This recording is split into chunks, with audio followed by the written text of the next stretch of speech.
பாபநாசம் பகுதிகளில் அரசு நேரடி நெல் கொள்முதல் நிலையங்களிலும் நெல் மூட்டைகள் தேக்கமடைந்துள்ளதாக விவசாயிகள் வேதனை தெரிவித்துள்ளனர். தஞ்சை மாவட்டம் பாபநாசம் மற்றும் அம்மாப்பேட்டை பகுதிகளில் உள்ள அரசு நேரடி நெல் கொள்முதல் நிலையங்களில் ஆயிரக்கணக்கான நெல் மூட்டைகள் தேக்கமடைந்துள்ளதாக விவசாயிகள் புகார் தெரிவித்துள்ளனர்.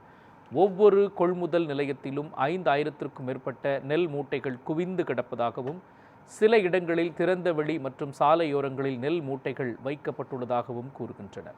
மழையால் நெல் நனைந்து பாதிப்பு ஏற்படுவதால் உடனடியாக நெல் மூட்டைகளை சேமிப்பு கிடங்குகளுக்கு கொண்டு செல்ல நடவடிக்கை எடுக்க வேண்டும் என்று விவசாயிகள் கோரிக்கை விடுத்துள்ளனர்.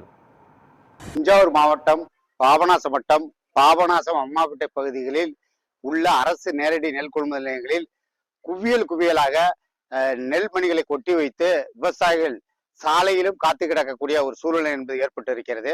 குறிப்பாக ஒவ்வொரு அரசு நேரடி நெல் கொள்முதல் நிலையங்களிலும், அதாவது பொது ரகம் என்று சொல்லக்கூடிய மோட்டார் ரகம் நெல் மூட்டைகள் 5000 7000 மூட்டைகள் தேங்கி இருப்பதால் உடனடியாக இந்த நெல் மூட்டைகளை அரவைக்கு எடுத்துச் செல்வதற்கான நடவடிக்கையை தமிழக அரசு தஞ்சை மாவட்டம் மேற்கொள்ள வேண்டும்.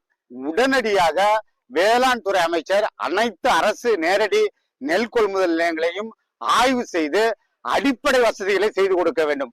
தமிழ்நாடு விவசாயிகள் சங்கத்தின் சார்பாக தமிழக அரசையும் தஞ்சை மாவட்ட நிர்வாகத்தையும் வலியுறுத்துகிறோம். இந்த நடவடிக்கை என்பது போர்க்கால அடிப்படையில் எடுத்தால்தான் விவசாயிகளும் பாதுகாக்கப்படுவார்கள், கொள்முதல் செய்யப்பட்ட நெல் மூட்டைகளும் பாதுகாக்க முடியும் என்கிற நிலைமை தற்போது ஏற்பட்டு இருக்கிறது.